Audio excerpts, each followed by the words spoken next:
ओम नमस्ते, ओम प्रणाम, सुप्रभातम।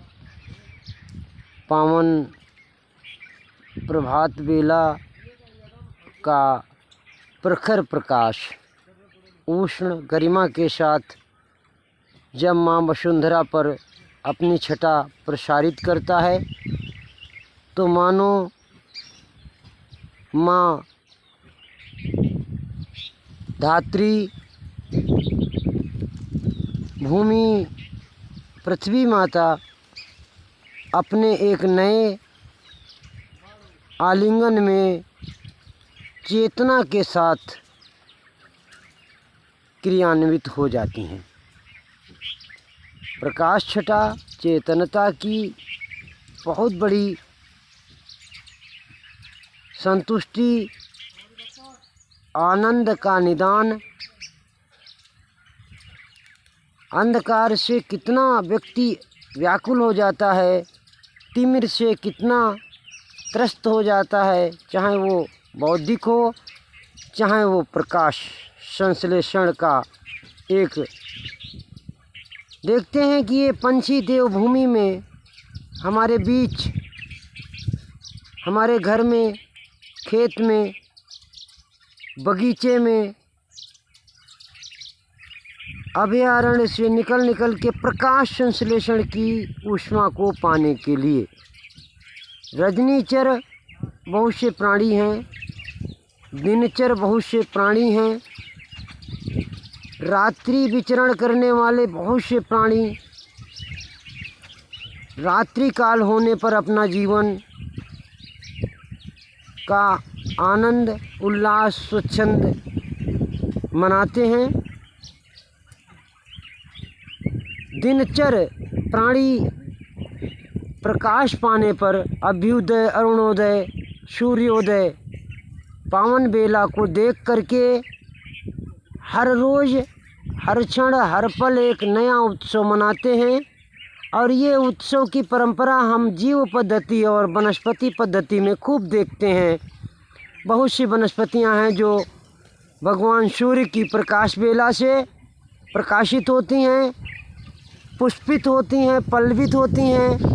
सनफ्लावर, सूर्यमुखी, रात रानी आदि ऐसे हमारे आयुर्वेद उदाहरण हैं जो माँ भुवनेश्वरी की इस पावन बेला के धरोहर के रूप में इस हमारे अभयारण्य में, गांव घर खेत में, बगीचे में, फुलवारी में उपस्थित रह करके हमें लाभान्वित करते हैं और निर्देशित भी करते हैं कि ये ग्लोबल अंधकार और प्रकाश का खेल है।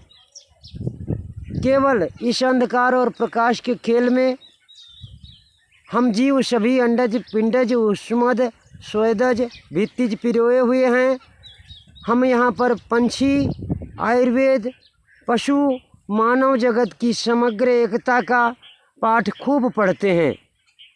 अपने गांव घर में हम देखते हैं हमारे इर्द गिर्द समस्त प्राणी एक आत्मिक चेतना के अंश होते हैं। वो विशाल चेतना का जो घेरा है वो ब्रह्म अथवा ईश्वर या परमात्मा कहलाता है। हम उसके इर्द गिर्द होने वाले मनुष्य, पशु, पक्षी, कीड़े मकोड़े, जीव जंतु, अनन्य प्राणी समष्टि के हम इसी चक्र में पिरोए हुए रहते हैं। जन्म, मृत्यु, युग युगांतर आदि आदि सब इसी में उपस्थित होते हैं। इनकी गरिमा को जो जितनी आत्मीयता से, गंभीरता से प्राप्त करता है वो उतना ही आनंदित स्वच्छंद जीवन अपना बिताता है। हम इस अभयारण्य पर्यावरण में अनन्य ऐसे हम प्राणी देखते हैं जो हमारे जीवन शैली के एक अटूट अंश हैं और वे हमारे उत्थान और पतन के कारण बनते हैं। यदि हम उनकी सदुपयुक्तता का ध्यान रखते हैं तो उन्नति होती है और यदि दुरुपयुक्तता का वर्चस्व बरतते हैं तो क्षय अथवा नुकसान होता है। मेरी भाषा ठीक समझ आ रही होगी कि जैसी करनी वैसी भरनी।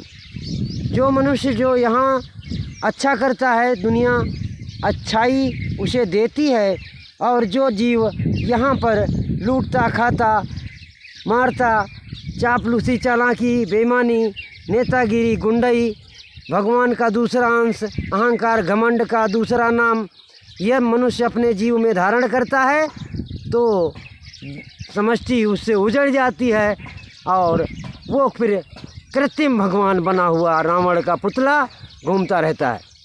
इस पर्यावरण का परिपूर्ण आनंद हम रजनीचर हों या दिनचर जब ही पाते हैं जब इसके अंश को हम अपनाते हैं अथवा अपनापन हम इसी समग्रता का उद्रत भाव भेंट करते हैं।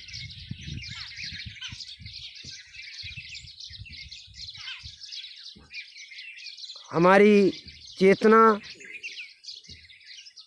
हमारे कुछ नाम जाति रूप स्थान वस्तु व्यक्ति आदि आदि में पिरो करके ये संज्ञा का संजाल बनता है, और संज्ञा का संजाल ही हमारी आत्मचेतना का आधार है। और इसका सृष्टिकर्ता जो शुरुआत में बुनने वाला मुख्य आधार शैली पर जीवन को निर्मित करने वाला निर्माता, ये हमारा सर्वस्व है और वो इन सब में झलकता है। जैसे जैसे सुबह होती है ये सभी पंछी और हमारे रुद्र के गोद में ये सब पंछी नीचे रुद्र हैं सो रहे, उनके ऊपर अभयारण्य में गोद में अनन्य पंछी खेल रहे। पहला उदाहरण, कुत्ते के गोद में बिल्ली खरगोश चिड़िया, कितने जीव, जितने दुनिया के दुश्मन जीव होंगे देवभूमि में, देवभूमि की मानवता के इर्द गिर्द सब जीव एक हैं।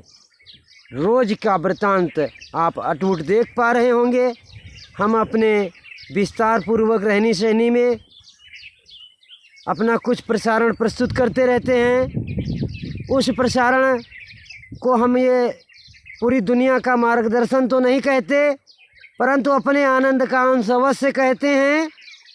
और दुनिया वालों के कलह का परिदृश्य भी आँखों से दृष्टिगत होता है। भैया अभी सब इंसान सुधर जाओ। धरती पर रहने वालों, ये कच्ची मिट्टी जो देख रहे हो ये स्वर्ग है, और जो तुम पक्की मिट्टी बना करके फर्श से, टाइल से, संगमरमर से जो बना रहे हो वो टट्टी से भी टट्टी है। ये मैं उद्घोषणा इसलिए करता हूँ, मैं पर्यावरण पुरुष हूँ। मैं सोने को गंदगी और मिट्टी को सोने की अम्मा मानता हूँ। इसलिए हमारा सनातन सत्य है तो ये कूड़ा करकट डस्ट ये अमृत है, और इसमें छिपी है संजीवनी, इसमें छिपी है आत्म एकता का सूत्र, इसमें छिपा है सार्वभौमिक आनंद, इसमें छिपा है परम शांति का एक स्रोत, जो आप जहाँ हैं आपको वहीं से निकालना होगा। जिन खोदा दिन तिन पाइयाँ गहरे पानी पैठी, करत करत अभ्यास के जड़ मत हो सुजान। जब आप आत्मीयता झलकाएंगे तो हिंदू मुस्लिम सिख ईसाई भंगी चमार धानुक धोबी अहिर कुमार कहार चमार सुनार लोहार कोई भी ये जाति तुरुक बहना खटीक कोई भी दुनिया के नहीं रह जाएंगे। सिर्फ जीव और समष्टि और मानवता के सुख दुख और आपके सुख दुख और हमारे आपके सबके एक सुख दुख बनेंगे। आप दुनिया में बीमार हैं तो हम बीमार हैं, आप आनंदित हैं तो हम आनंदित हैं, परंतु अपने आनंद को सार्वभौमिक करें, ये आपकी जिम्मेदारी है। अपने वर्चस्व को समग्र खुला आत्मिक एक परमात्मा का उपहार मान के एक ही आधार, एक ही बिंदु, एक ही केंद्र, वही आप, वही समष्टि, ऐसा अभेदित कर्म करें। देखें छलकेगा प्याला आनंद का। माता भुवनेश्वरी जी पावन पर क्षेत्र से 2 शब्द सुप्रभातम, ओम नमस्ते, ओम प्रणाम।